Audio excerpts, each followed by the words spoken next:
Hi, and welcome to the second episode of Enchanting Economics in New Mexico. This podcast is a production of BBER, the recognized expert in socioeconomic data for the state of New Mexico. I'm your host, Ryan McKernan, and today we're going to talk about COVID-19, aka the coronavirus, and the effects it's having on the New Mexico economy. Here with me today is BBER Executive Director Jeff Mitchell and our data programmer, if that's your title, Sarun Lytle. Thanks for joining us, guys. Thank you for having us. So I guess the place to start with it would be the fact that there was no way to expect any of this to come, yet we had already kind of looked into different aspects of the New Mexico economy and how different things would play out on it. Jeff, you did a study last year on paid sick leave. It's funny how that's coming into play today, don't you think? Yes, it is. It's an issue that has existed long before COVID-19, but it's obviously its importance has become very obvious. Yeah. So when you started that study last year, who requested that you do that? That was commissioned by the City of Albuquerque City Council. This actually had the discussion began a few years ago. I think it was in 2017. There was an earlier attempt to create a City of Albuquerque mandated paid sick leave program that would require businesses in Albuquerque to provide a certain amount of paid leave to all employees. That didn't pass, and it has been essentially resuscitated, another attempt. But actually last year, Bernalillo County passed a mandatory paid sick leave policy for all areas in Bernalillo County, except in the city of Albuquerque. So the city of Albuquerque maybe accounts for about 90% or so of Bernalillo County. But the other parts of the county now have such a policy, and some people in the city council are looking at the possibility of instituting something that might be similar for Albuquerque. And we were asked to analyze what such a policy would mean for workers of New Mexico, employees of Albuquerque businesses, as well as businesses themselves. And again, that was to basically help inform the development of a policy that would be implemented by the city. And I think we finished that actually about a little over a year ago.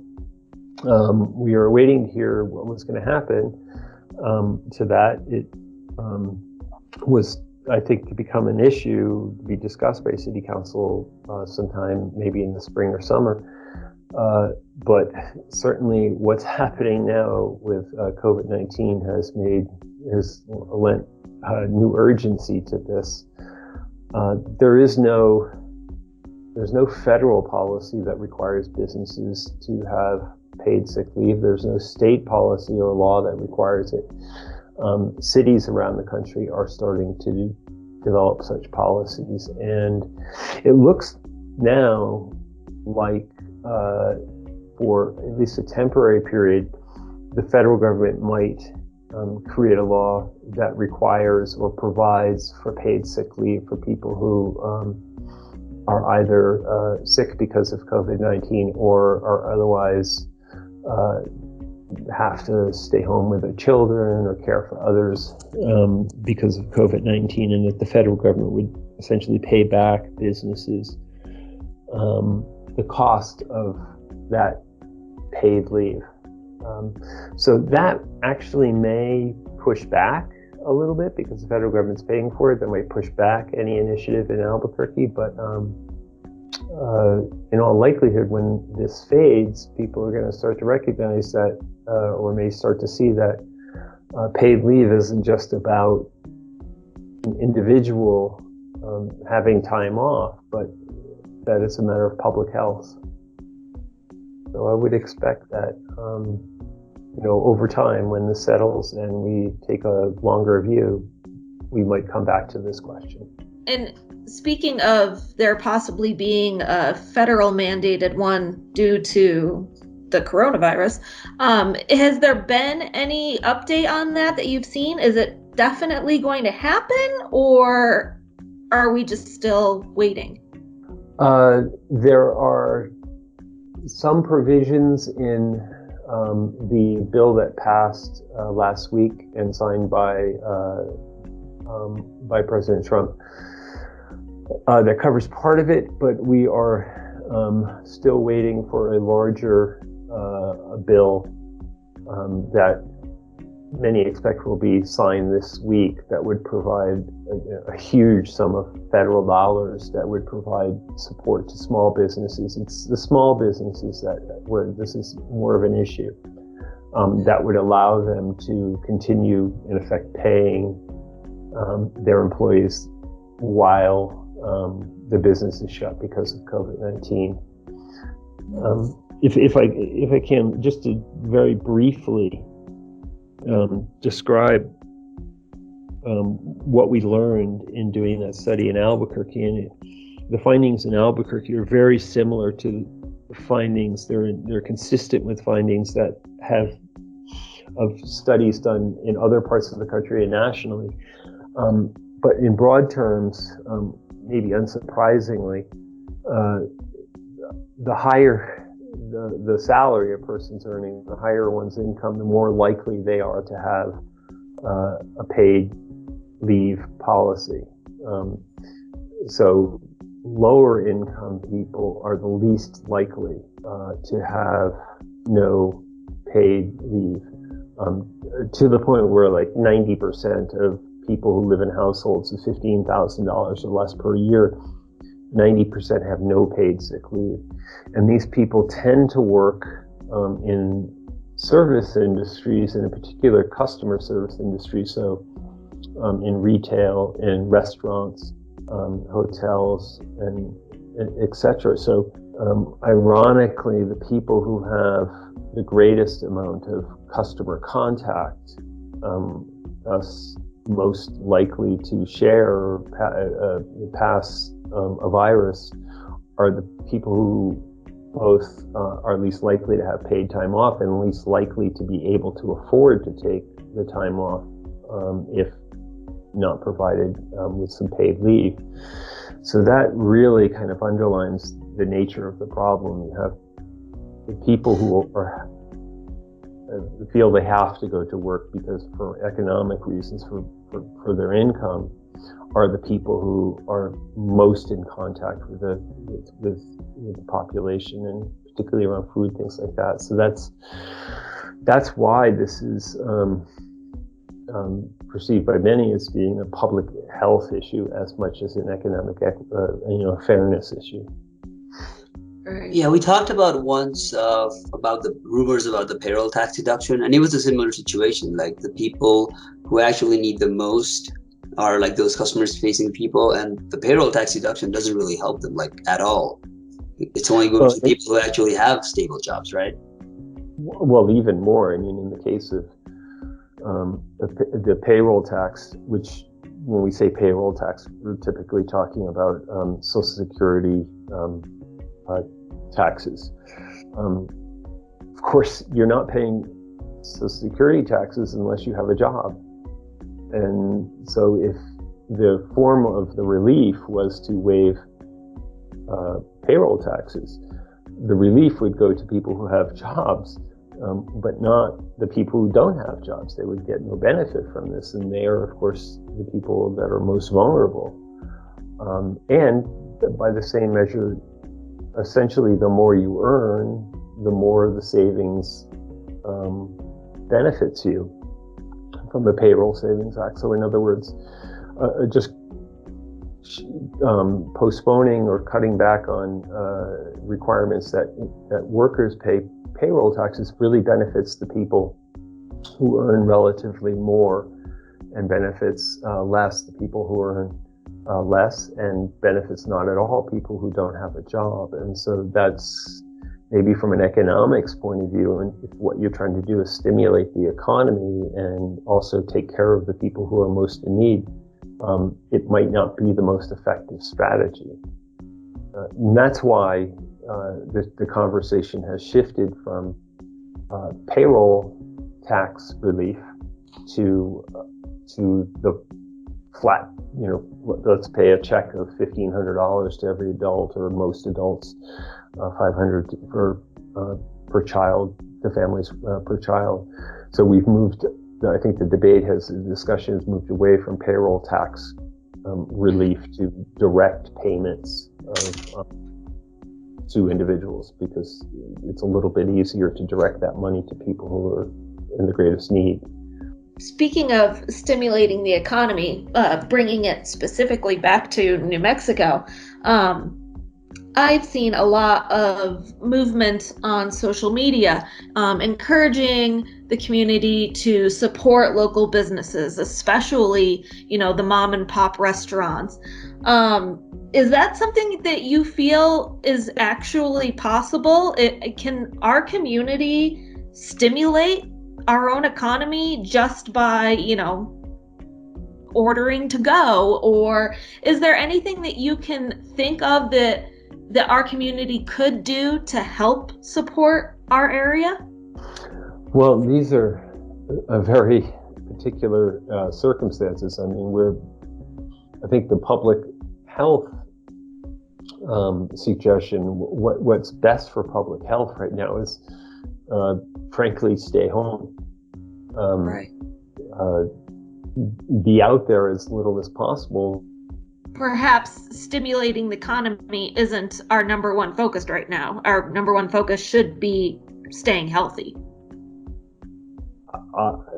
I think so. I mean, there's kind of an interesting thing here. If you look at, and this isn't just in New Mexico, I think this is an everywhere thing. What's good for public health right now might not, is not good for the economy. And what's good for the economy is not good for public health. From an purely economic point of view, what is clear is that the coronavirus is just crashing the economy. I mean, people aren't going to work. People are not shopping. People don't have incomes. People can't go out. They don't fly. They don't go to restaurants, etc. There are some forecasts coming out now that are looking at the second quarter of 2020, which is April through April, May, and June. And some of them are expecting decline in economic activity, GDP declines of 20%, 25%. I mean, that's unheard of. I mean, that's more than the Great Depression. So we're talking about huge declines in the amount of economic activity. From the economic point of view, in effect, what you want is to get this over as quickly as possible. And if you're going to get it over as quickly as possible, in effect, what that means is everybody gets sick really fast, because people are going to get sick, but have it happen all at once, have it end all at once, and then get back to work. But the problem is that that's the worst possible outcome for public health, because if everybody gets sick at once, the hospitals are overwhelmed, providers are overwhelmed, we don't have enough supplies and services to take care of everybody. So what public health officials want is to, quote unquote, flatten the curve, which is to say, slow the spread so that not many people are sick at the same time. But when you flatten the curve and you slow the spread, what you're also saying, in effect, is that you're making you're making it last longer.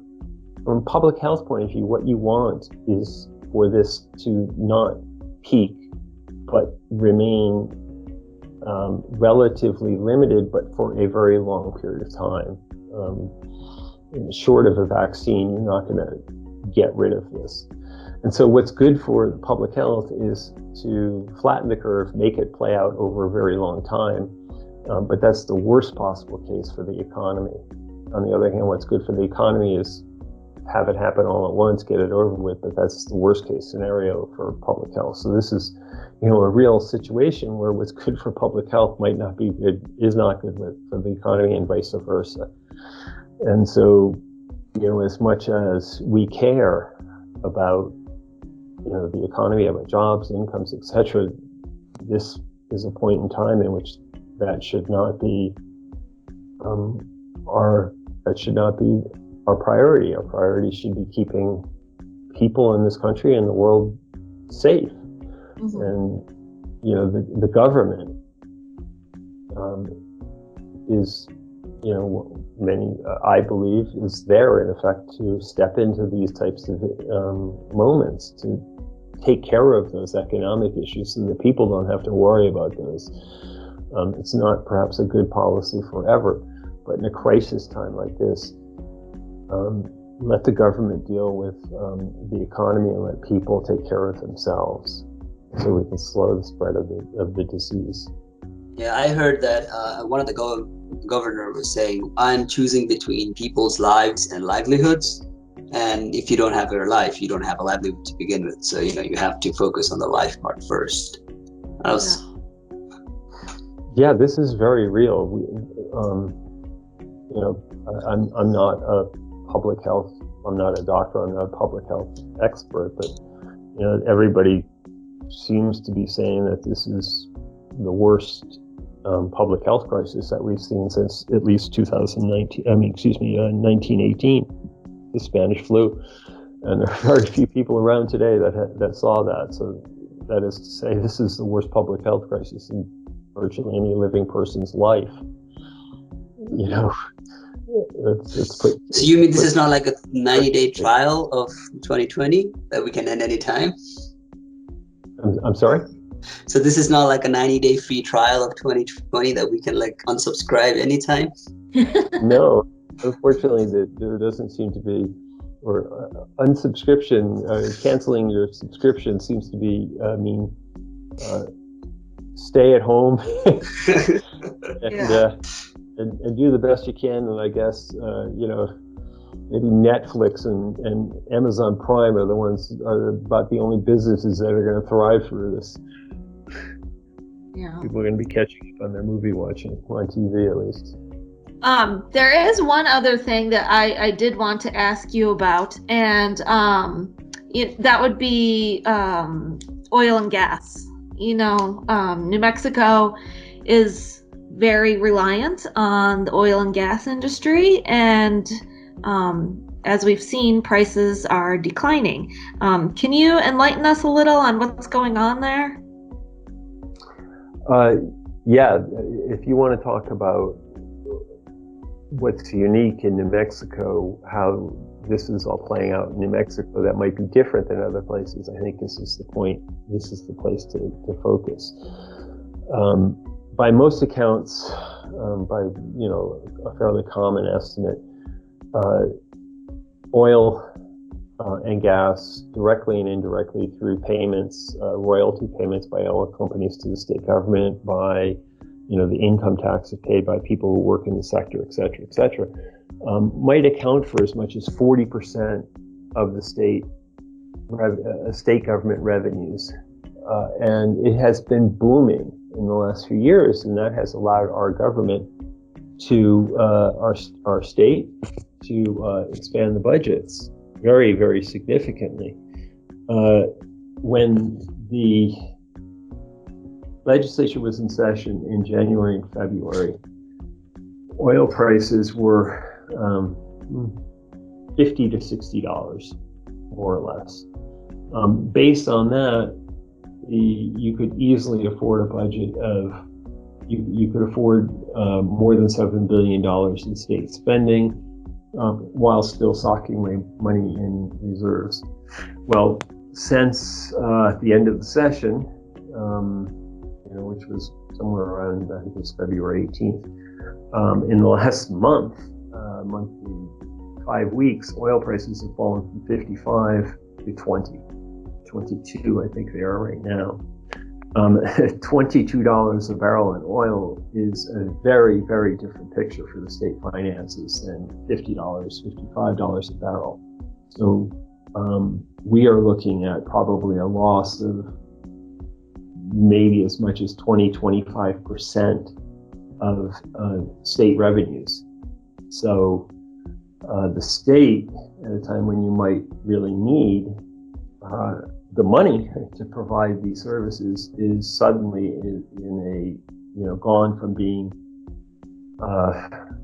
the best financial situation we'd seen in decades to one of the worst in a course of 5 weeks. So it's a huge change of fortune in terms of state finances. And the two, of course, are not unrelated. I mean, the reason that oil prices, half the reason oil prices have collapsed in the last 5 weeks is because people aren't flying, people aren't driving, people aren't working. Therefore, the demand for oil has collapsed. So prices going down.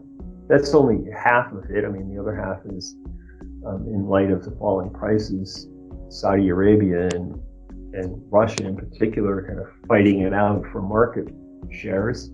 So they've both increased production, and so that has also driven down the price. So in effect, New Mexico's facing a double whammy here. We're facing the collapse of the economy because of the coronavirus, because of the need to stay out of work, to stop going into stores, et cetera, et cetera. But then on the other side, we are we're seeing a massive loss of public revenues because of the collapse of the oil market. So, in a way, though, I think an important lesson from this is that people have been saying for years and years and years, we are overly dependent on oil and gas for state revenues. And boy, if you ever wanted a case study to underline that point, now is the time. This really reveals how vulnerable we are when we depend so much on one industry for state revenues. So it's a very, very difficult situation. Many people expect to say something I think will get people's attention right now. Many people expect that the governor will call the legislature back for a special session maybe in the next month or so to revisit the budget for the next fiscal year beginning in July in order to cut spending to balance the budget. And state employees, teachers, et cetera, were slated for a 4% salary increase. That might be reversed. There was lots of money being allocated for various types of programs, for road construction, et cetera, et cetera. Much of that might get reversed. So we might see the impact of all of this occur very, very suddenly. Yeah. Just become very, very real. I wonder, listening about the decline of oil and gas for the southern half of our state, plus the shutdown of restaurants and movie theaters and gyms and everything else. What all does that mean for our Permian Basin portion of the state? Will those people be forced to look into going elsewhere? I mean, are we at risk of losing a part of our population? That's a good question. To start, over the last, I think, 5 years or so, more or less, oil production, in particular in New Mexico, has increased from somewhere broadly of about 120 million barrels to about 300 million barrels. So it's up 2.5, 3 times, 300% in the last a few years. So this has been booming. But if you look at it, a lot of what goes on is that when this is happening in New Mexico at a time, or it was happening in New Mexico at a time when it was not happening elsewhere. It was very specific to the Permian Basin in West Texas and southeastern New Mexico. And so what was sort of allowing that, the production was being facilitated by, a huge number of workers who were coming in from Texas, from Oklahoma, from other parts of the country to work in this industry. And huge numbers of them were living in hotels and, quote unquote man camps, which are, giant unserviced trailer parks really, to work in this industry. But they're not necessarily, in many cases, permanent employees. They're not, in other words, permanent residents. They're here now. They might have been here for the last year, but there's a general expectation when the boom slowed down, those people would, go back to where they came from or go to somewhere other place to work in some other industry. So, we're going to lose population, but not entirely, but much of that population are people who came in last year, 2 years ago, 3 years ago, were here to work and now are going to return to Texas or Oklahoma, where they came from. So it's not necessarily sort of an erosion of the long-term community of New Mexicans. It's kind of specific to oil and gas. I would expect that those are the first people that will be leaving because of the crash in oil and gas. But it's crashing everywhere, isn't it? I mean, it's not a problem specific to New Mexico. Like people, if they're going, like where are they going? The coronavirus is like literally everywhere in the world. Can that slow it down? Right. No, I was only specifically talking about the oil and gas. I mean, oil and gas, the boom in the oil and gas industry. Well, first of all, oil and gas is not found everywhere, obviously. It's only found in a few places. And even among the few places where it was, there were very few places that were seeing a boom in production and employment over the last 5 years or so. In southeastern New Mexico was one of them. We're going to lose some of those people, but yes, Arun, you're right. I mean, the truth is that there's no safe place in the world right now in terms of from a COVID-19 point of view or an economic point of view. This is affecting all corners, and in that respect, New Mexico is like everywhere else. We also have this sort of additional financial state fiscal challenge of trying to pay for the state budget. Okay.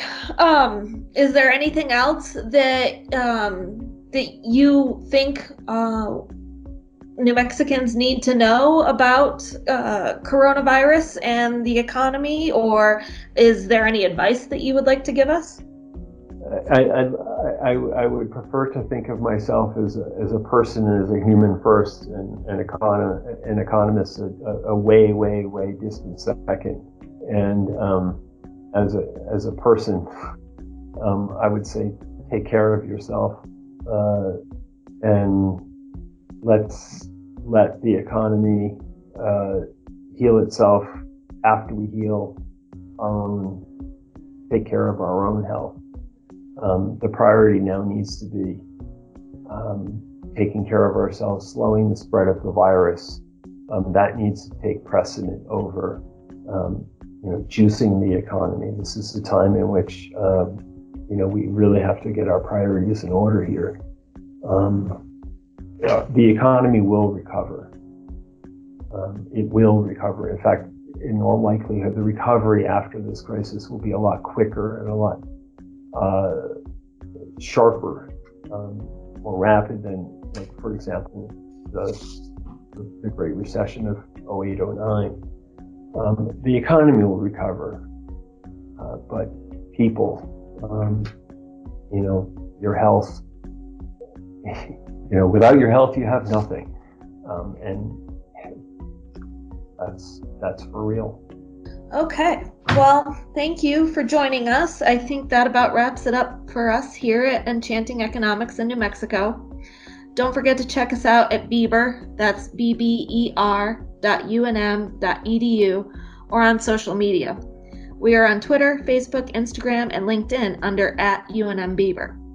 Thank you all for listening, and remember what former Governor Lew Wallace once said: all calculations based on experience elsewhere often fail in New Mexico.